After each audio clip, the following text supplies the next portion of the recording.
Assalamualaikum warahmatullahi wabarakatuh. Alhamdulillah rabbil alamin.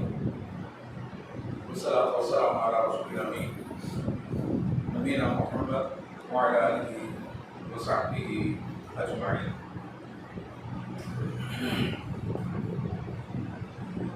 அன்பார்ந்த சகோதரர்களே, அல்லாஹ்வுடைய பேரருளால் அவனுடைய கடமையை நிறைவேற்றிவிட்டு அவனுடைய வார்த்தைகளை செவியேற்பதற்காக நாம் எல்லாம் வந்திருக்கிறோம்.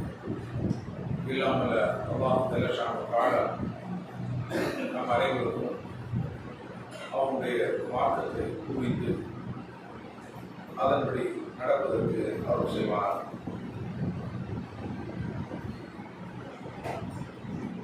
பயணம் ஒரு இஸ்லாமிய பார்வை என்ற தொடர்புடைய நபிகள் நாயகத்துடைய பல்வேறு பயணங்களையும் அதிலிருந்து நமக்கு கிடைக்கக்கூடிய படிப்பினைகளையும் பார்த்து வருகிறோம். இன்று ஒரு முக்கியமான பயணத்தை நாம் தெரிந்து கொள்ள இருக்கிறோம். நபிகள் நாயகம் ஸல்லல்லாஹு அலைஹி வஸல்லம் அவர்கள் ஹிஜ்ரி 9 மதீனாவுக்கு ஹிஜ்ரத் செய்து 9வது ஆண்டிலே ஒரு பயணத்தை மேற்கொள்கிறார்கள். இந்த பயணம் தபூக்கை நோக்கிய பயணம். தபூக்கில் யுத்தம் நடத்துவதற்காக பெருவாரியான நபி தோழர்களை அழைத்துக் கொண்டு தபூக்கை நோக்கி அவர்கள் பயணம் மேற்கொள்கிறார்கள்.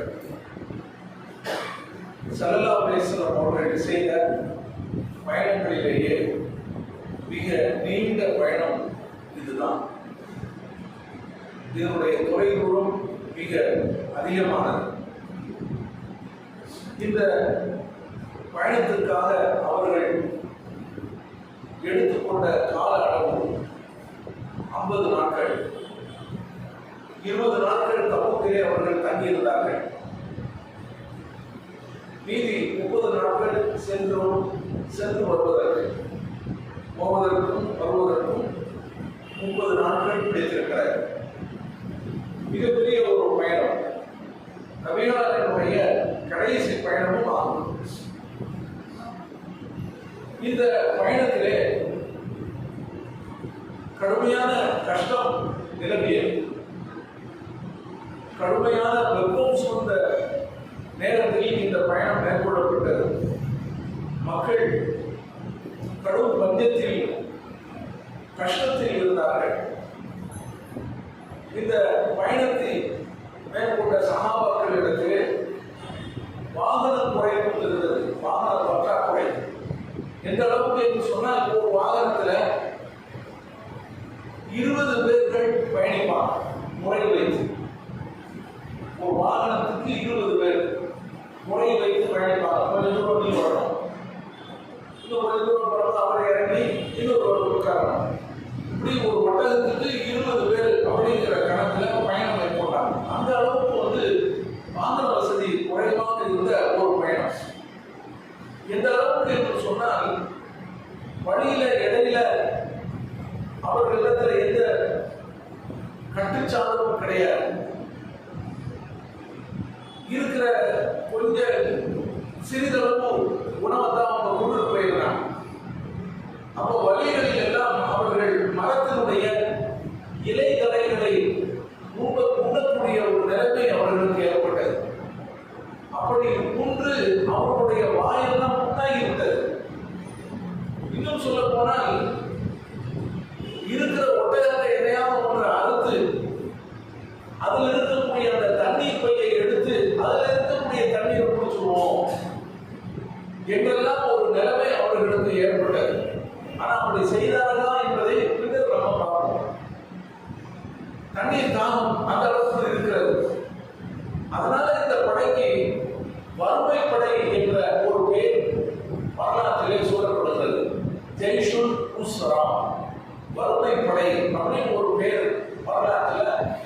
இதற்கு உண்டு. நபிகள் நாயகம் ஸல்லல்லாஹு அலைஹி வஸல்லம் அவர்கள் தபூக்கு செல்லக்கூடிய அந்த வழியிலே பல்வேறு நிகழ்வுகள் நடக்கிறது. இந்த பயணத்தில் என்ன, அதாவது சமூக கிளையாளர்களுடைய அவர்கள் வாழ்ந்த ஊர்களை கடந்து செல்ல வேண்டிய ஒரு நிலைமை வருகிறது. அது அவர்கள் சமூக கிளையாளர்கள் என்று சொல்லும்போது நம்மளுடைய வரலாற்று பின்னணிய நம்ம பார்த்தால்தான் இதனை நாம் புரிந்து கொள்ள முடியும். வாதில் புறா என்ற ஒரு பள்ளத்தாக்கில் 2 மலை அடிவாரத்துக்கு கீழே இருக்கக்கூடிய ஒரு பகுதி பள்ளத்தாக்கு. அந்த பள்ளத்தாக்குக்கு பேர் வாதில் புறா. இன்னும் சொல்ல போனா வரலாற்றில் அதற்கு பேரு ஹிஜ்ர். அந்த பகுதிக்கு பேரு ஹிஜ்ர் என்று திருக்குர்ஆன் அடையாளப்படுத்துகிறது. அப்ப அந்த பள்ளத்தாக்கில் மலை அடிவாரத்தை குடைந்து, மலைகளை குடைந்து, மலை அடிவாரத்திலே மலைகளை குடைந்து வீடுகளை அமைத்துக் கொண்டவர்கள் தான் சமூக கிளையார்கள். இது பற்றி அல்லாஹ் நம்முடைய திருமறை குர்ஆனிலே சொல்லி காட்டுகிறான். வலக்கது கல்லப அஸ்ஹாபுல் ஹிஜ்ரி அல் முர்ஸலீன். ஹிஜ்ர் வாசிகள் இறை தூதர்களை பொய் என்று சொன்னார்கள். இறை தூதர்களை என்று அல்லாஹ் ஏன் சொல்கிறான் என்று சொன்னால், ஒரு இறை தூதரை பொய் என்று சொன்னாலும் மொத்த இறை தூதர்களை பொய் என்று சொன்னதற்கு சமம். இப்போ இந்த ஹிஜ்ர் வாசிகளுக்கு அனுப்பப்பட்ட இறை தூதர் யார்? சாலிஹ் அலைஹிஸ்ஸலாம். சமூக கிளையாளர்களுக்கு அனுப்பப்பட்ட இறை தூதர் சாலிஹ் அலைஹிஸ்ஸலாம். சாலிஹ் அலைஹிஸ்ஸலாம் அவர்களை இவர்கள் மறுத்தார்கள் என்று சொன்னால் மொத்த நபிமார்களை மறுத்ததற்கு சமம் என்கின்ற அடிப்படையில் அல்லாஹ் சொல்கிறான். வலக்கது கல்லப அஸ்ஹாபுல் ஹிஜ்ரி அல் முர்ஸலீன். ஹிஜ்ர் வாசிகள் இந்த இறை தூதர்களை பொய்ப்படுத்தினார்கள். வாதைனாகும் ஆயாத்தினா, நம்முடைய சான்றுகளை அவர்களிடம் நாம் கொடுத்தோம். ஆனால் அந்த சான்றுகளை அவர்கள் நிராகரித்தார்கள். அவர்கள் மலைகளை குடைந்து வீடுகளை பாதுகாப்பாக அவர்கள் அமைத்துக் கொண்டார்கள். இப்போ சான்றை அவர்கள் பொய்ப்படுத்தியதால், இறை தூதரையும் பொய்ப்படுத்தியதால் அல்லாஹ் ரெண்ட சொல்றான். இறை தூதரையும் அவர்கள் பொய்ப்படுத்தினார்கள், அவர்களுக்கு கொடுக்கப்பட்ட சான்றுகளையும் அவர்கள் பொய்ப்படுத்தினார்கள். அது என்ன சான்று? இறை தூதர்களுக்கு அல்லாஹ் கொடுத்த மிகப்பெரிய சான்று வேதம். வேதத்தையும் அவங்க ஏற்க மறுக்கல. அது மட்டும் இல்லாம அவங்களுக்கு ஸ்பெஷலாக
அலீம். அப்படி நீங்கள் செய்தால் மிகப்பெரிய நோவினை மிக்க கொடிய ஒரு வேதனை உங்களுக்கு வந்துவிடும், உங்களை தாக்கிவிடும் அப்படின்னு சாலிஹ் அலைஹிஸ்ஸலாம் சொல்றார். இது சூரத்துல் அஅராஃப் 7வது அத்தியாயத்தில் 73வது வசனத்தில் இருக்கிறது. அதே அத்தியாயத்தில் 77 மற்றும் 78வது வசனத்தில் அல்லாஹ் சொல்றான், ஃபஅத்தவுனாகா வஅதவு அன் அம்ரி ரப்பிஹிம். அந்த ஒட்டகத்தை அவர்கள் கொன்று விட்டார்கள். ஒட்டகத்தை செஞ்சுட்டாங்க, கொன்றுட்டாங்க. நீ அல்லாஹ்வுடைய ஒட்டகம் இதை சொல்லுவியா? ஏதோ ஒரு ஒட்டகத்தை காட்டிட்டு நீ இப்படி சொல்லுவியா அப்படின்னு சொல்லி ஒட்டகத்தை செஞ்சுட்டாங்க. ஃபஅத்தவுனாகா, அவர்கள் ஒட்டகத்தை கொலை செய்து விட்டார்கள். வஅதவு அன் அம்ரி ரப்பிஹிம், தன்னுடைய இறைவனுடைய அந்த கட்டளையை அவர்கள் மீறி விட்டார்கள். வகாலு, இத்தனையும் செஞ்சுட்டு என்ன சொல்றாங்க பாருங்க, அவர் இறைத்துதர் என்பதை ஏற்றுக்கொள்ளல, அவர் கொண்டு வந்த வேதத்தை ஏற்றுக்கொள்ளல. மிகப்பெரிய ஒரு அற்புதத்தை அவங்க கண்ணால அந்த தூதர் செய்து காமிக்கிறார். அந்த பாறையை கிழித்துக் கொண்டு ஒட்டகம் வெளியே வருகிறது பார்க்கிறாங்க. அதை என்ன செய்யறாங்க, இவங்க பேணல, என்ன செஞ்சாங்க, அந்த ஒட்டகத்தை கொலை செஞ்சுட்டாங்க. இத்தனையும் செய்துவிட்டு அவர்கள் சொல்வதை பாருங்கள், அல்லாஹ் சொல்லி காட்டுகிறார். என்ன சொல்றாங்க, வகாலு, அவர்கள் கூறினார்கள், யா சாலிஹ், சாலிஹே, இஹ்தினா பிமா தஇதுனா இன் குன்த மினல் முர்சலீன். நீ உண்மையிலே இறை தூதர்களில் ஒருவர் என்று சொன்னால் நீ எங்களுக்கு எச்சரிக்கை செய்கிறாய், அதை கொண்டு வா. ரொம்ப வேதனை வந்துடும், உங்களை பிடிச்சிடும், உடனே ஒன்றும் செய்யாதீங்க அப்படின்னு தான் சொன்னாங்க இல்லையா? இப்போ நான் என்ன செஞ்சாச்சு, உடனே சோழியை பிடிச்சாச்சு, இப்போ கொண்டு வா பார்க்கலாம், அந்த வேதனையை நீ கொண்டு வா பார்க்கலாம் என்று அவர்கள் அகம்பாவத்துடன் சொன்னார்கள். மிகப்பெரிய ஒரு பேரிடி அவர்களை தாக்கியது. அவர்கள் தன்னுடைய இல்லங்களிலே, தன்னுடைய வீடுகளிலே அவர்கள் முகப்பூப்பர அப்படி காலை அதிகாலையில் விழுந்து கிடந்தார்கள் அப்படின்னு அல்லாஹ் என்ன செய்யறான், இந்த வசனத்துல சொல்லி காட்டுறான். இப்படி பல்வேறு இடங்கள்ல, பல்வேறு கோணத்துல, பல்வேறு செய்திகளை சாலிஹ் அலைஹிஸ்ஸலாம் அவர்களை பற்றி அல்லாஹ் என்ன செய்யறான் சொல்றான். 3 இடத்துல தான் உங்களுக்கு சொல்லியிருக்கோம். இப்போ நபிகள் நாயகம் ஸல்லல்லாஹு அலைஹி வஸல்லம் அவர்களுடைய இந்த பயணத்துல அங்க ஒரு கிணறு இருந்துச்சு. அது இந்த ஒட்டகத்தினுடைய கிணறு, அது இந்த ஒட்டகத்திற்குரிய கிணறு. ஒட்டகம் எந்த இடத்துல தண்ணீர் அருந்தி வந்ததோ அதனுடைய கிணறு. அந்த ஒட்டகம் ஒரு நாளைக்கு தண்ணீர் கலக்கும், இவங்க என்ன செய்யணும், அதுல இருந்து ஒரு நாளைக்கு தண்ணீர் எடுத்துக்கிறாங்க. அந்த மாதிரி முறையை வைத்து அவங்க அல்லாஹ்வுடைய உத்தரவு பிரகாரம் சாலிஹ் அலைஹிஸ்ஸலாம் உங்களுக்கு சொன்னாங்க, பாருங்க இது அல்லாஹ்வுடைய உத்தரவு, இந்த இடத்துல அது தண்ணி விடும், ஒரு நாளைக்கு அது தண்ணி குடிக்கணும், இன்னொரு நாளைக்கு நீங்க என்ன செஞ்சீங்க, அந்த உலகத்துல தண்ணி எடுத்துக்கல, இப்படிதான் போய்கிட்டு இருக்கணும் அப்படின்னு சொல்லி அவங்க சொன்னாங்க. அது குறித்து அல்லாஹ் சொல்றாங்க. சூரத்துல் ஷுஆரா 26வது அத்தியாயத்துல 152வது வசனத்துல சொல்றாங்க, قال هذه ناقة لها شرب ولكم شرب يوم معلوم. குறிப்பிட்ட அந்த ஒட்டகத்துக்கு ஒரு நாள், குறிப்பிட்ட ஒரு நாள் தண்ணீர் அருந்தக்கூடிய நாள் இருக்கிறது, உங்களுக்கும் ஒரு குறிப்பிட்ட ஒரு நாள் தண்ணீர் அருந்தக்கூடிய நாள் இருக்கிறது அப்படின்னு அல்லாஹ் என்ன செய்யறான், நிர்ணயம் பண்றான். இப்படி ஒரு ஒட்டகம் அந்த ஒரு நிலைமை அங்க இருந்தது. இப்ப நபிகள் நாயகம் ஸல்லல்லாஹு அலைஹி வஸல்லம் என்ன செய்யறாங்க, அந்த பயணத்துல அந்த தபூக்குக்கான அந்த பயணத்துல நம்ம போயிட்டு இருக்கும்போது இந்த பகுதியை கடந்து செல்ல வேண்டிய ஒரு நிலைமை வந்தது.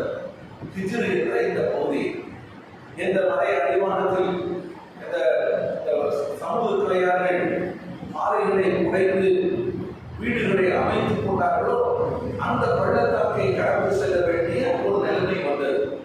அந்த நேரத்தில் தான் மக்களுக்கு தண்ணீர் தாகம் ஏற்படுது, தண்ணீர் கேட்கிறாங்க. அப்போ அங்க ஒரு கிணறு இருந்துச்சு. அப்போ அந்த கிணத்துல இருந்து தண்ணீர் அருந்துவோமே அப்படின்னு சொல்லி அவங்க என்ன செய்யறாங்க, அந்த கிணத்தை நோக்கி போறாங்க. நபிகள் நாயகம் ஸல்லல்லாஹு அலைஹி வஸல்லம் லா தஷ்ரபு மின் மாயிஹா, இந்த பகுதியில் உள்ள அந்த கிணற்றில் இருந்து நீங்கள் தண்ணீர் குடிக்காதீர்கள். வலா தத்தவல்லு மின்ஹு லிஸ்ஸலாம், அதிலிருந்து நீங்கள் தொழுகைக்காக ஒதுக்கு செய்யாதீர்கள். வமா கான மின் அஜீனின் அஜல்துஹு ஃபஅலிஃபுஹு அல்-இபல், நீங்கள் அந்த தண்ணீரில் இருந்து குறைந்த மாவை உங்களுடைய ஒட்டகங்களுக்கு தீனியாக போட்டு விடுங்கள், அதை நீங்க என்ன செய்யாதீங்க, பயன்படுத்தாதீங்க அப்படின்னு சொல்லி நபிகள் நாயகம் ஸல்லல்லாஹு அலைஹி வஸல்லம் அவர்கள் உத்தரவு போடுறாங்க. போட்டுவிட்டு இன்னொரு கிணறு இருக்கிறது, அது இந்த ஒட்டகம் தண்ணி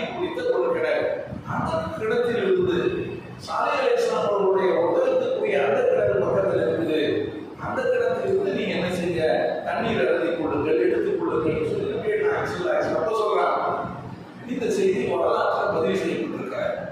ஹதீஸ்ல இது எப்படி வருதுன்னு பாருங்க. இப்னு உமர் ரலியல்லாஹு அவர்கள் அறிவிக்கக்கூடிய ஒரு செய்தி சஹீஹுல் புகாரி மற்றும் முஸ்லிம்ல இருக்கிறது. நபிகள் நாயகம் ஸல்லல்லாஹு அலைஹி வஸல்லம் அவர்கள் இந்த எதிர் பூமியை கடந்து சென்ற போது நான் ததுகுலு மசாகின் அல்லதீன வலமு அன்ஃபுஸஹும், தங்களுக்கு தாங்களே அநீதி இழைத்துக் கொண்ட இந்த இவர்களுடைய வீடுகளிலே நீங்கள் நுழையாதீர்கள். அன்துஸீபக்கும் மா அஸாபஹும், அவர்களுக்கு ஏற்பட்ட கதி உங்களுக்கும் ஏற்பட்டுவிடும். இல்லா தக்கூனும் பாக்கியின், அப்படி நீங்கள் அங்கே செல்வதாக இருந்தால் அழுதவர்களாகவே செல்லுங்கள் அப்படின்னா சும்மா கண்ண அரசரும் அசர செய்த அந்த அஜாசல்வாதிய பிறகு நபிகள் நாயகம் ஸல்லல்லாஹு அலைஹி வஸல்லம் அவர்கள் தன்னுடைய முகத்தை மறைத்துக் கொண்டு தலையில் அப்படி துணியை போட்டுக்கொண்டு வேகமாக அந்த இடத்திலிருந்து கடந்து அந்த வாதியை கடந்து சென்று விட்டார்கள் அப்படின்னு சொல்லி இப்னு உமர் ரலியல்லாஹு அவர்கள் அறிவிக்கக்கூடிய செய்தி புகாரி முஸ்லிம்ல இருக்குது. அப்போ நபி ஸல்லல்லாஹு அலைஹி வஸல்லம் என்ன சொல்றாங்க அப்படின்னு சொன்னா, அந்த ஏரியாவுக்கு நீங்க போகாதீங்க.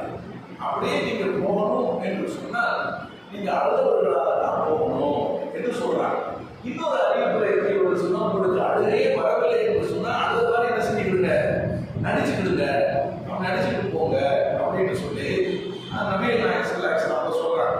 அப்ப இது நமக்கு எதை காட்டுகிறது என்று சொன்னால், நபி ஸல்லல்லாஹு அலைஹி வஸல்லம் அவர்கள் இப்படி சொல்லுது, அந்த போய்க்கு ஆகணும்னா ஒன்று கிடையாது, அங்க போகக்கூடாதுன்னு ஒன்று ஒரே அடியை தடை செய்யுது. எத்தனை பேர் நீங்க என்ன செய்யறாங்க, அங்க போறாங்க, அழுதவர்களாக போறாங்க, இல்லை அதை பார்க்கறதுக்காக அந்த மலையை குறைந்து வாழ்ந்த அந்த வீடுகளை எல்லாம் பார்க்கறதுக்காக என்ன செய்யறாங்க, எத்தனை பேர் போக செய்யறாங்க. அவர் நபி ஸல்லல்லாஹு அலைஹி வஸல்லம் அவர்கள் சொன்னது அது ஒரு, அதாவது நீங்க இது பயந்துக்கிட்டு என்ற அடிப்படை, அவர்களுக்கு ஏற்பட்ட அந்த கதி உங்களுக்கு ஏற்பட்டுவிடும் அப்படின்னா என்னது, அந்த வேதனை உங்களுக்கு வந்துவிடும் அப்படிங்கிறத இல்லை.